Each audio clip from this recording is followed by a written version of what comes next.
السلام علیکم ورحمۃ اللہ وبرکاتہ۔ آج آپ کو بتائیں گے یہ واشنگ مشین کا جو ڈرائر ہے، یہ کپڑے خشک کرنے والی سائڈ، یہ سارا موٹر بھی ٹھیک ہوتی ہے، اکثر اوقات ٹائمر بھی اس کا ٹھیک ہوتا ہے، لیکن یہ پھر بھی کام نہیں کر رہی ہوتی۔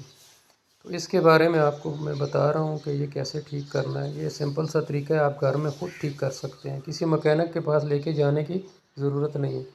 یہ دیکھیں، یہ ڈرائر اندر سے گھوم رہا ہے، یہ اس کا اندر یہ حصہ گھوم رہا ہے، لیکن یہ چل نہیں رہا ہے۔ بجلی میں جب آن کرتے ہیں یہ نہیں چلتا ہے۔ سب کوئی ٹھیک ہے، واشنگ مشین چل رہی ہے، واشنگ وہ سائڈ چل رہا ہے۔ تو اس کے لیے یہ کرنا ہے کہ آپ نے اس کی بیک سائڈ پہ، یہاں پہ جدھر میں نے انگلی رکھی ہے، ادھر اندر کر کے ایک سوئچ لگا ہوتا ہے، جو ڈرائر کے دروازے کے ساتھ یہ ڈھکنا ہوتا ہے۔ جب اس کو آپ اوپر اٹھاتے ہیں، اس کے ساتھ یہ کھلتا ہے اور بند ہوتا ہے۔ یہ اوپر والی پٹی یہ ساری ہے مکمل، اس کو کھولنا پڑتا ہے۔ اس کو آپ کی یہ کہ میں نے کھولے ہوئے ایک سکرو یہ تھا، ایک دوسرا یہاں پہ لگا ہے، ایک اس سائڈ پہ ہے لیفٹ والی پہ، یہ ایک سکرو یہ ہے، اور ایک یہ رائٹ سائڈ پہ یہ سکرو ہے۔ ان چاروں کو آپ نے کھولنا ہے، تو یہ اوپر والا حصہ کھل جائے گا۔ یہ دیکھیں، میں نے کھولا ہوا ہے، یہ آپ اوپر اٹھائیں گے ہلکا سا، یہ کھل جائے گا۔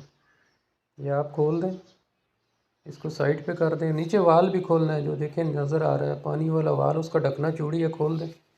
اور یہ سوئچ لگا ہوا ہے، یہ سنگل سوئچ ہے جو دروازے کے ساتھ اوپن ہوتا ہے۔ جب آپ دروازہ بند کرتے ہیں، کپڑے ڈالتے ہیں تو بند کرتے ہیں، یہ بند ہو جاتا ہے، اس کو سپلائی ملتی ہے موٹر کو، یہ آن ہو جاتے ہیں۔ یہ اس دروازے کے ساتھ یہ دیکھیں آن آف ہوتا ہے۔ یہ اکثر اوقات یہ خراب ہو جاتا ہے، یا تو یہ مکمل آپس میں یہ پوائنٹ جڑتے نہیں ہیں، یا پوائنٹ پہ کاربن آئی ہوتی ہے۔ کاربن آنے کی صورت میں رگمال سے صاف کر دیں، اور اگر نہ جڑ رہا تو اس کی پتڑیوں کو ٹیڑھا کر دیں۔ اگر پھر بھی نہ ہو تو وقتی طور پر چلانے کے لیے اس کی یہ دو تاریں ہیں، ان کو آپس میں جوڑ دیں، شارٹ کر دیں۔ یہ والی، یہ دوسری جو تاریں ہیں، یہ والی، تو ان کو شارٹ کر دیں، یہ پھر موٹر چل پڑے گی۔ بعد میں دوسرا نیا لگا دیں۔ اس کو ٹھیک کرنا پڑتا ہے۔ یہ معمولی سا فالٹ ہوتا ہے جو آپ ٹھیک کر کے اپنے گھر میں سارا کچھ ٹھیک کر سکتے ہیں۔ السلام علیکم۔